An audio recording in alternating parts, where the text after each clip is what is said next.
Mente, Caráter e Personalidade, volume 2, capítulo 57. Ódio e vingança. O pensamento envolve os atos. O espírito de ódio e vingança originou-se com Satanás e o levou a dar morte ao Filho de Deus. Todo aquele que abrigar a maldade ou falta de bondade está acalentando o mesmo espírito, e seus frutos serão para a morte. No pensamento vingativo, o ato mau se acha envolto como na semente a planta. Todo aquele que odeia seu irmão é assassino. Ora, vós sabeis que todo assassino não tem a vida eterna permanente em si. 1 João 3, verso 15. O espírito de ódio envilece. Foi-me mostrado Satanás como havia sido, um anjo feliz e exaltado. Em seguida, ele foi-me mostrado como se acha agora. Agora tem formas régias, suas feições ainda são nobres, pois é um anjo, ainda que decaído. Mas a expressão do rosto está cheio de ansiedade, cuidados, infelicidade, maldade, ódio, nocividade, engano e todo o mal. Vi que ele se havia aviltado durante tanto tempo, que toda boa qualidade se rebaixara e todo mau traço se desenvolvera. A história do mundo, um conflito entre o ódio e o amor. A inimizade de Satanás para com Cristo manifestou-se contra seus seguidores. O mesmo ódio aos princípios da lei de Deus, o mesmo expediente de engano pelo qual ao erro se dá a impressão de ser verdade, segundo a qual leis humanas substituem a lei de Deus, e os homens são levados a adorar a criatura em vez de ao Criador, podem ser divisados em toda a história passada.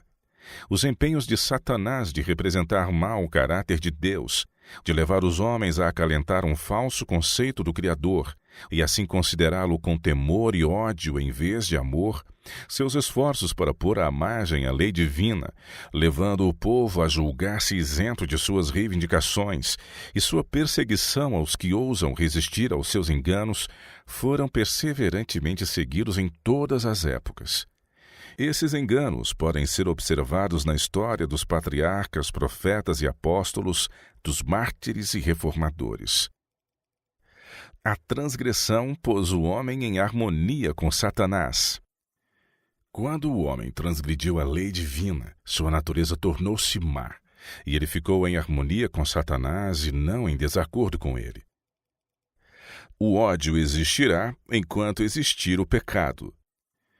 Ódio aos puros princípios da verdade e opróbrio e perseguição a seus defensores existirão enquanto houver pecado e pecadores.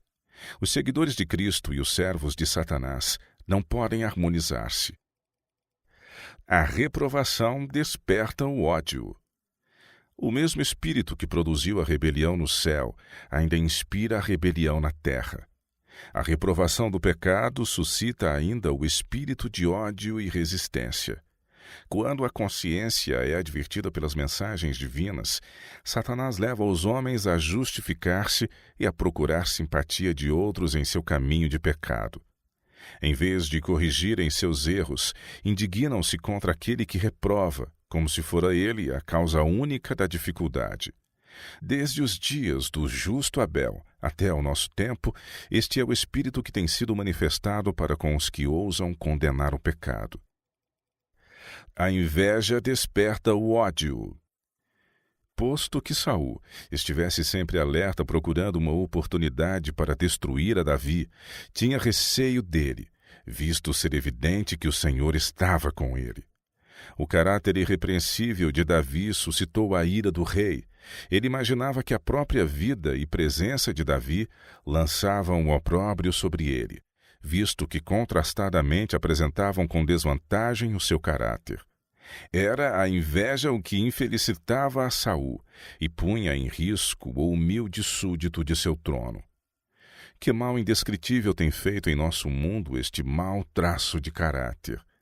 A mesma inimizade que moveu o coração de Caim contra seu irmão Abel, porque as obras de Abel eram justas e Deus o honrava, e as suas eram más e o Senhor o não podia abençoar, essa mesma inimizade existiu no coração de Saul. A inveja é filha do orgulho, e se é entretida no coração, determinará o ódio e, finalmente, a vingança e o assassínio. Satanás mostrou seu próprio caráter, excitando o furor de Saul contra aquele que nunca lhe fizera mal. Emoção pecaminosa. A lei de Deus denuncia o ciúme, a inveja, o ódio, a malignidade, a vingança, a concupiscência e a ambição que emergem à alma, mas não encontraram expressão em ato exterior porque faltou ocasião e não vontade. E essas emoções pecaminosas serão tomadas em conta no dia em que Deus há de trazer a juízo toda a obra, e até tudo que está encoberto, quer seja bom, quer seja mau. Eclesiastes 12:14. O assassínio existe primeiro no coração. Jesus toma separadamente os mandamentos e expõe-lhes a profundidade e a largura de suas reivindicações. Em lugar de remover um jota de sua força, mostra quão vasto é o alcance de seus princípios e expõe o erro fatal dos judeus em sua ostentação exterior de obediência. Declara que pelo mau pensamento ou cobiçoso olhar é transgredida a lei divina. Uma pessoa que se torna participante da mínima injustiça está violando a lei e degradando sua própria natureza moral. O homicídio existe primeiro na mente. Aquele que dá ao ódio um lugar no coração está pondo o pé no caminho do assassínio, e suas ofertas são aborrecíveis a Deus. Violação do sexto mandamento. Todos os atos de injustiça que tendem a abreviar a vida, o espírito de ódio e vingança, ou a condescendência de qualquer paixão que leve a atos ofensivos a outrem, ou nos faça mesmo desejar-lhes mal, pois qualquer que aborrecer a seu irmão é homicida, são em maior ou menor grau violação do sexto mandamento. Satanás inspira aos homens suas próprias energias de ódio. Quando se permite a Satanás moldar a vontade, ele a usa para realizar seus fins. Inspira teorias de incredulidade e incita o coração humano a guerrear contra a palavra de Deus. Com persistente e perseverante esforço, procura inspirar os homens suas próprias energias de ódio e antagonismo contra Deus, e dispô-los em oposição às instituições e reivindicações do céu e à operação do Espírito Santo. Alista sob seu estandarte todas as agências más e leva-as para o seu campo de batalha sob seu generalato, a fim de opor o mal ao bem. O mundo odiava Cristo porque ele era diferente. A diferença entre o caráter de Cristo e o caráter dos outros homens de seu tempo era por toda parte aparente, e por causa dessa diferença o mundo o odiava. Odiava-o por sua bondade e estrita integridade, e Cristo declarou que todos os que manifestam os mesmos atributos serão igualmente odiados. Ao nos aproximarmos do fim do tempo, esse ódio para com os seguidores de Cristo será cada vez mais manifesto. Cristo assumiu a humanidade e suportou o ódio do mundo para que pudesse mostrar aos homens e mulheres que eles podiam viver sem pecado, que suas palavras, suas ações, seu espírito podiam ser santificados a Deus. Podemos ser cristãos perfeitos se manifestarmos em nossa vida esse poder. Se a luz do céu repousar sobre nós continuamente, representaremos a Cristo. Foi a justiça que revelou em sua vida que distinguiu a Cristo do mundo e provocou o seu ódio. O ódio provém de um desejo de vingança.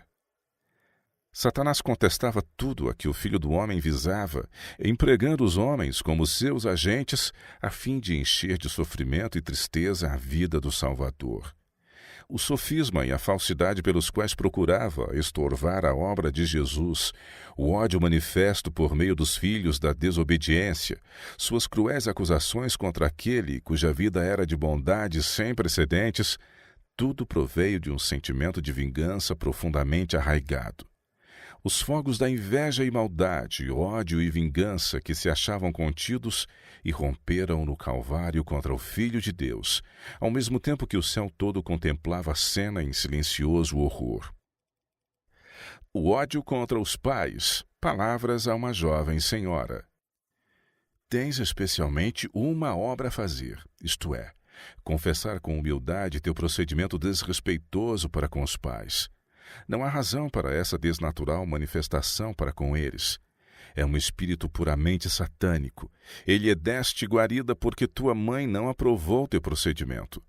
Teus sentimentos não se resumem a uma positiva antipatia, decidido desrespeito, mas chegam ao ódio, malignidade, inveja, ciúme, que se manifestam em tuas ações, causando-lhes sofrimento e privação. Não tens desejo de torná-los felizes ou mesmo sentir-se confortados.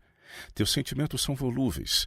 Às vezes teu coração se abranda e logo se fecha firmemente ao ver neles alguma falta, e nem os anjos podem impressionar-te com uma emoção de amor.